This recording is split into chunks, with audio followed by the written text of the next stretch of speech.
Apolonio de Tiana es la persona de quien hablaremos hoy. Es un personaje más o menos fabuloso, que mucho no se lo recuerda porque no hay necesidad de hacerlo, porque según dicen algunos sigue vivo. Dicen que Apolonio tenía poderes fantásticos y que nunca murió, ¿no? Muchos hombres de la antigüedad aseguraron haberlo visto años después de su nacimiento, desde luego, pero otros invocaron su presencia después de la muerte. Apolonio nació en el año primero después de Cristo. Acá le calculan durante el reinado de Calígula o de Claudio o de Tiberio, y yo digo que nació ni siquiera en el siglo primero después de Cristo, sino incluso en el siglo primero antes de Cristo, ya que el mejor cálculo dice que nació allá por el 4 antes de Cristo, casi coetáneo de Jesús.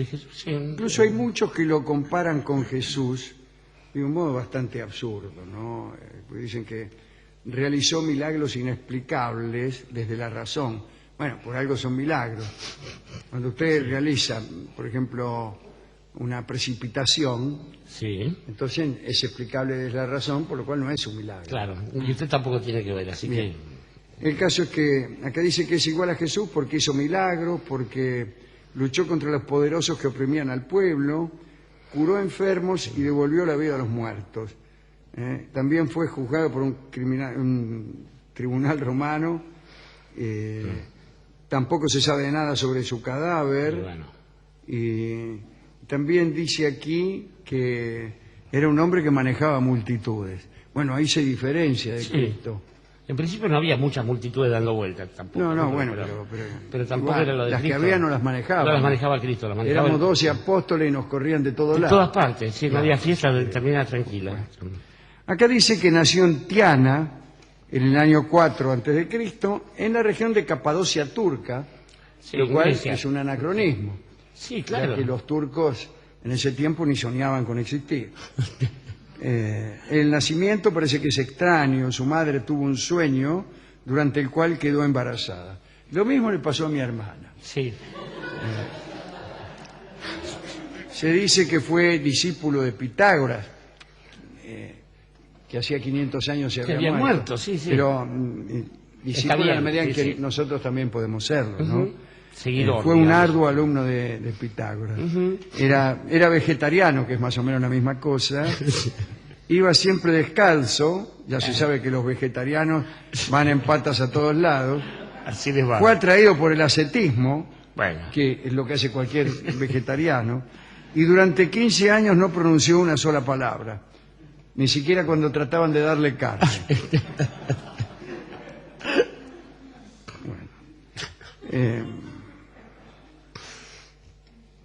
Y sin embargo, otros enciclopedistas más serios dicen que viajó por el Oriente y que vivió en la India. Yo no creo esto tampoco. Se han mezclado las geografías. La gente de aquel entonces no vivía en la India, salvo los que sí vivían en la India, pero nadie se iba a la India, ¿no?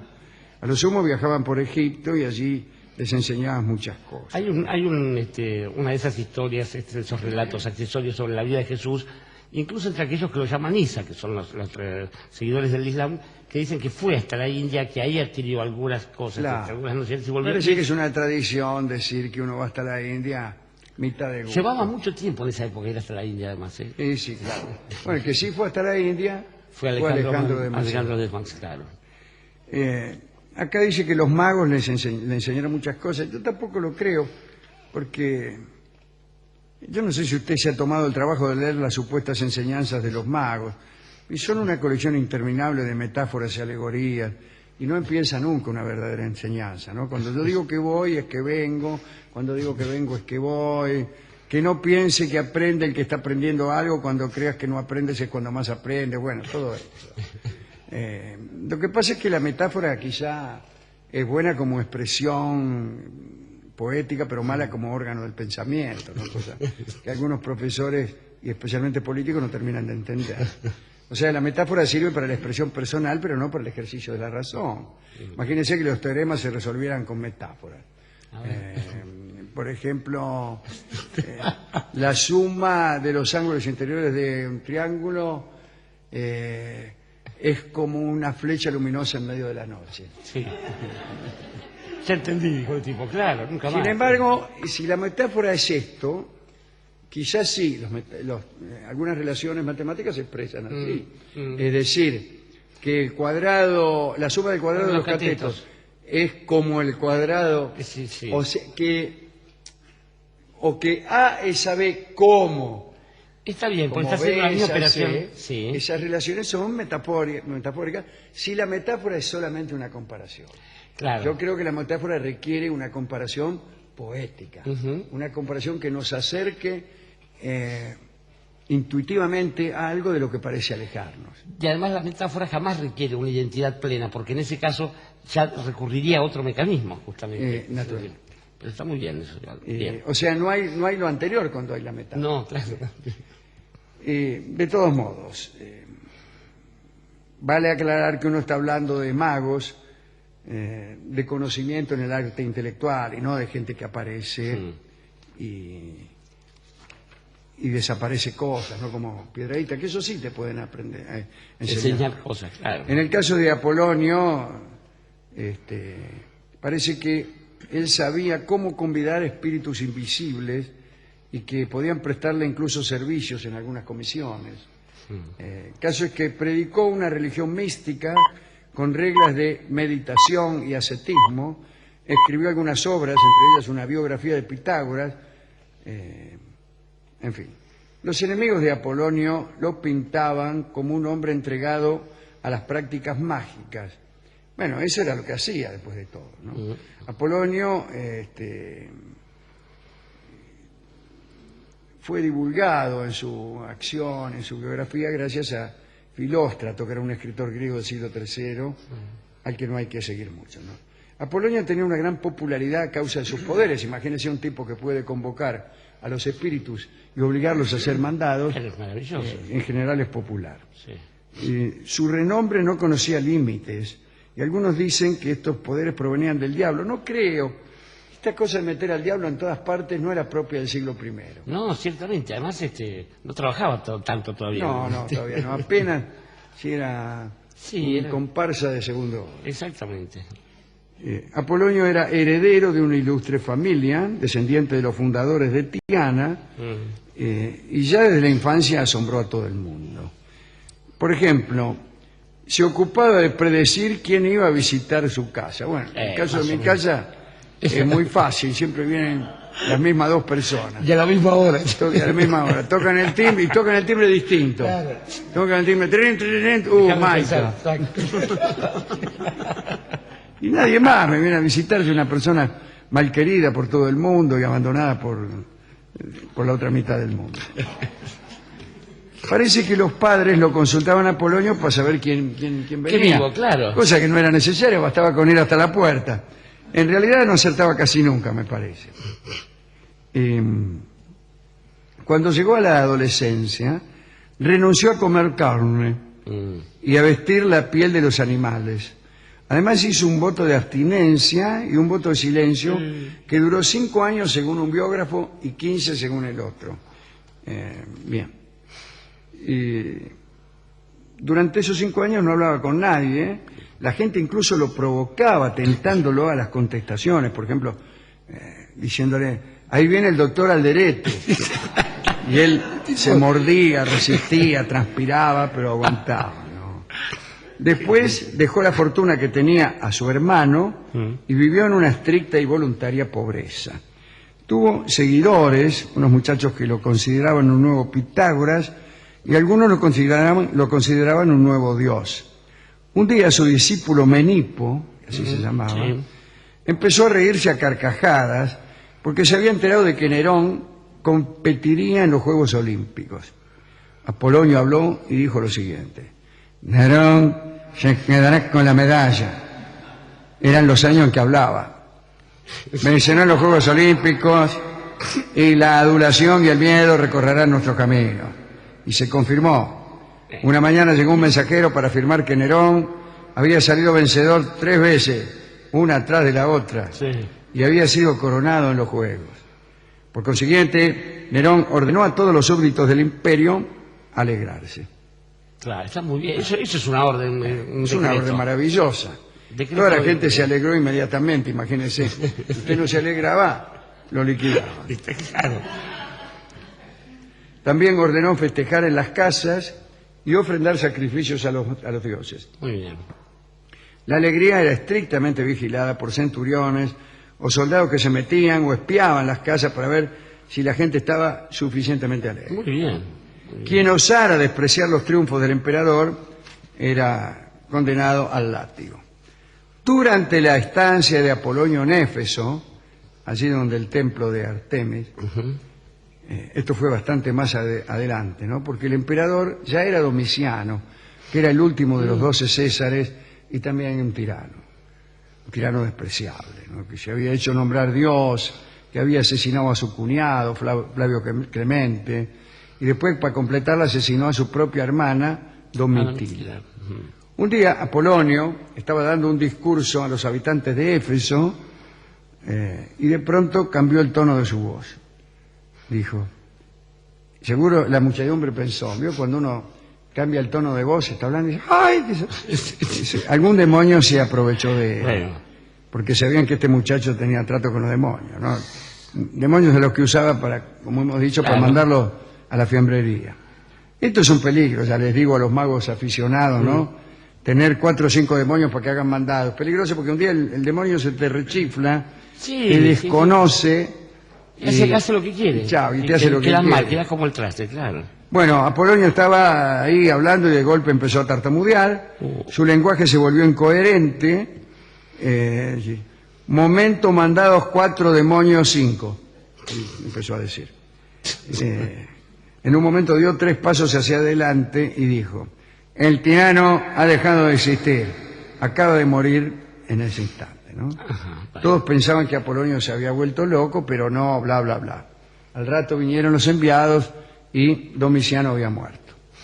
A los 30 días de la desaparición del tirano, Nerva, el nuevo emperador, invitó a Apolonio a acudir a su presencia. Y Nerva, que era un hombre razonable, le dijo que su reino gozaría de mejor fortuna si él aceptaba, que Apolonio aceptaba ayudarlo con sus consejos. Pero Apolonio ya sabía todo, ¿no? Sabía la corta duración del reinado de Nerva, primero porque los dos estaban ya viejos, ¿no? Claro, estaba enterado. Le dijo, nosotros ya estamos igual, estamos viejos, qué sé yo, bla, bla, bla.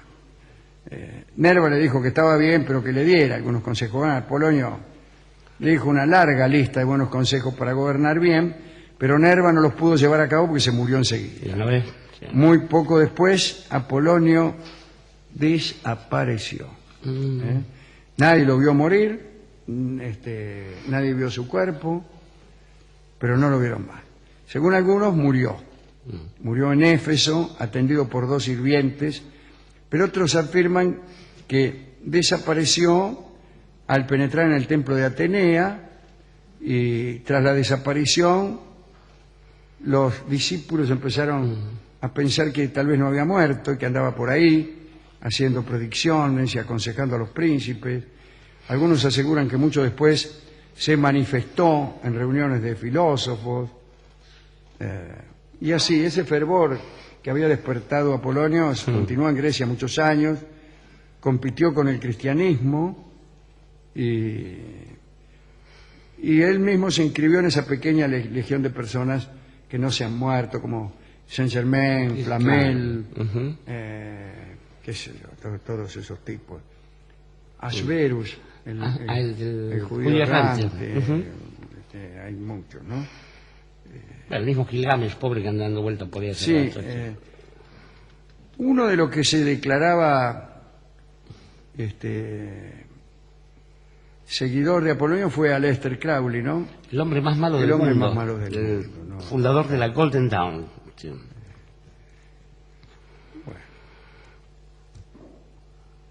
Todos los tipos que no murieron se fueron. No murieron, pero se fueron. Sí. Y si aparecieron poco mal, y en realidad no es que los vimos, sino que nos contaron que los vieron. Yo desconfío de esos testimonios. Y si uno se va, si uno está vivo pero se va, no está vivo de verdad. Ujú.